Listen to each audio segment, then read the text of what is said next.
Keluaran 14 ayat 13 dan 14. Demikian firman Tuhan. Tetapi berkatalah Musa kepada bangsa itu, "Janganlah takut, berdirilah tetap dan lihatlah keselamatan dari Tuhan yang akan diberikannya hari ini kepadamu. Sebab orang Mesir yang kamu lihat hari ini tidak akan kamu lihat lagi untuk selama-lamanya. Tuhan akan berperang untuk kamu dan kamu akan diam saja." Kehidupan kita tidak lepas dari tantangan, ujian, pencobaan. Tidak luput dari kesulitan.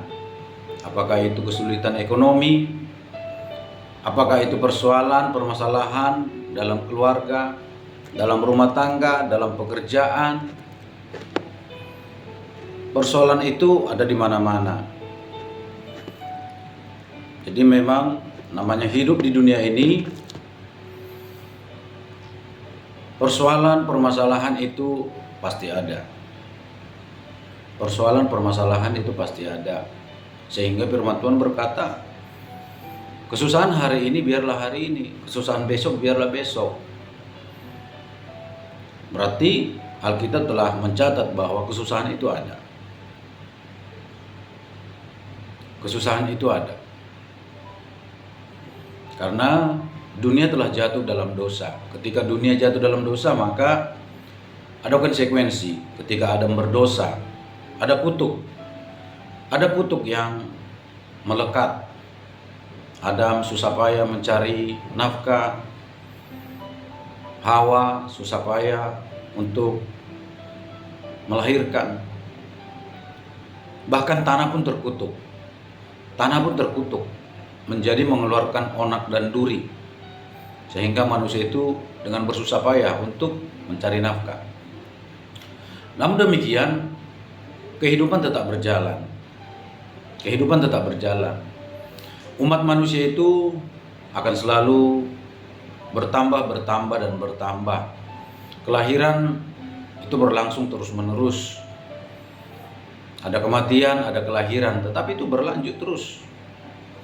Bahkan kelahiran itu melebihi kematian, sehingga dunia ini semakin dipenuhi oleh umat manusia. Jadi di kehidupan kita yang sedang kita jalani, kesulitan, permasalahan itu pasti ada. Bahkan ada orang mengatakan, yang satu belum selesai, yang datang, yang lain sudah datang katanya. Bukannya satu, tapi rame-rame bawa kawan katanya.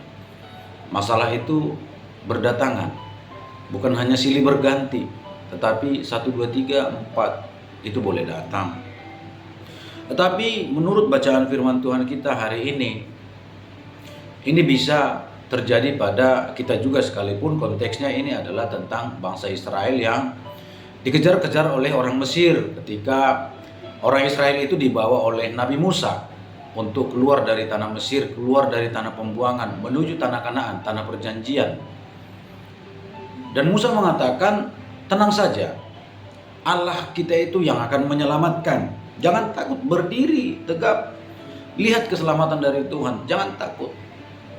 Artinya, sekalipun ketakutan itu datang karena permasalahan itu membuat kita takut, khawatir, tidak tenang, tidak bisa tidur, susah payah, tidak fokus. Karena persoalan itu datang dan memang nyata. Bukan hanya ilusi, bukan hanya bayang-bayang, dia di depan mata kita, dia datang berhadapan dengan kita. Tetapi Musa mengatakan, jangan takut, engkau akan melihat keselamatan yang daripada Allah. Berdirilah tegap katanya, tetap kuat. Karena apa? Ada Allah beserta dengan kita. Dan orang Mesir yang kamu lihat sekarang ini tidak akan kamu lihat lagi. Masalah itu yang kita lihat, itu tidak akan kita lihat lagi.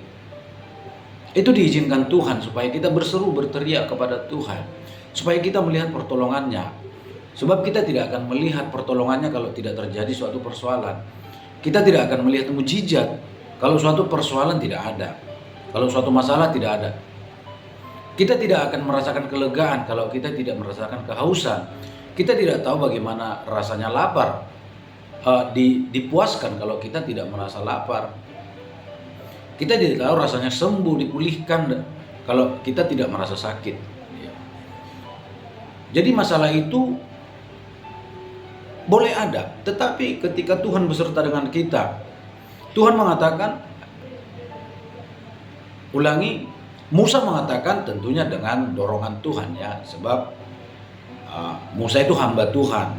Jadi dia dalam kuasa Allah, dia dalam pengurapan Allah, dia dalam kendali Allah, sehingga kata-katanya itu tentu kata-kata yang penuh iman dan dikuasai oleh Tuhan. Artinya perkataan dia tetap didorong, diinspirasi oleh Tuhan, bahwa Tuhan akan menolong, Tuhan akan membebaskan, Tuhan akan berperang ganti kamu dan kamu akan diam saja. Dan benar, orang Mesir dilenyapkan dan tidak ada lagi.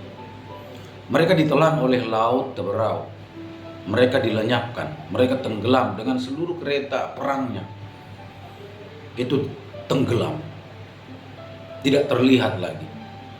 Benar, ketika kita berteriak kepada Tuhan, berseru kepada Tuhan, Tuhan tolong, kasihani, Tuhan bebaskan.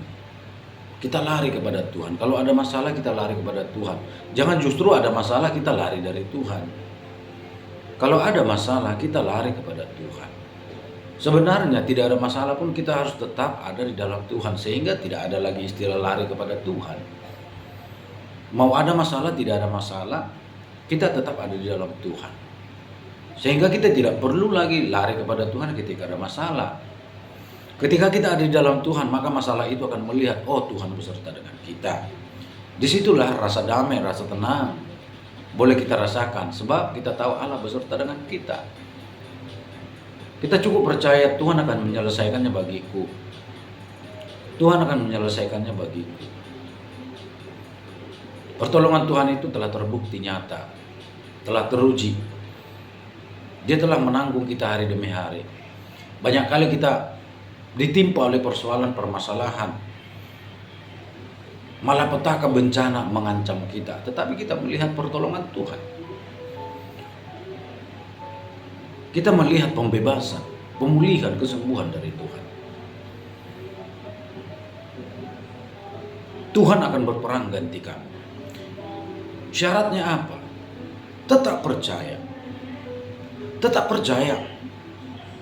Berdiri teguh, tetap percaya. Jangan sampai berdosa, jangan sampai kecewa, ragu-ragu meninggalkan Tuhan. Ragu-ragu mungkin boleh, tapi jangan sampai kita ambil keputusan yang justru salah, tidak benar, dan itu mendukakan hati Tuhan. Sebab ketidakpercayaan itu dosa. Ketika kita tidak percaya kepada Tuhan itu dosa. Tetapi ketika kita percaya, kita dibenarkan. Kita benar karena kita percaya.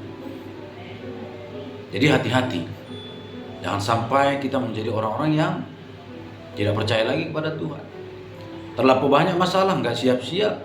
Jawaban doa tak ada. Tidak ada pertolongan. Terkadang kita kurang mengoreksi diri. Kita seenaknya saja menuntut ini itu kepada Tuhan, tetapi kewajiban kita tidak kita lakukan. Kita mungkin masih terikat dosa, kita masih melakukan hal-hal yang menyakiti hati Tuhan.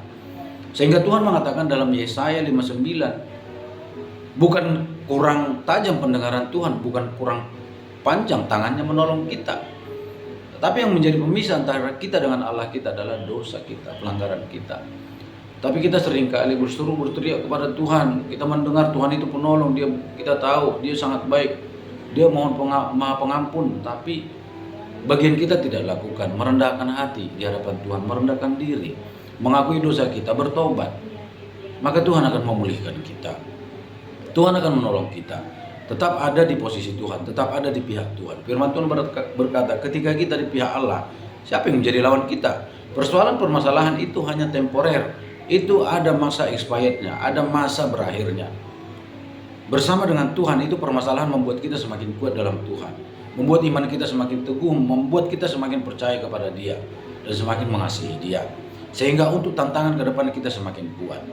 Dan di dalam tantangan itu, dalam kehidupan kita penuh tantangan itu, kita mempermuliakan Tuhan dan berkat Allah semakin melimpah bagi kita. Tuhan Yesus memberkati. Tetap teguh, tetap percaya, tetap andalkan Tuhan. Tuhan berperang ganti kita. Tuhan Yesus memberkati. Haleluya. Salam.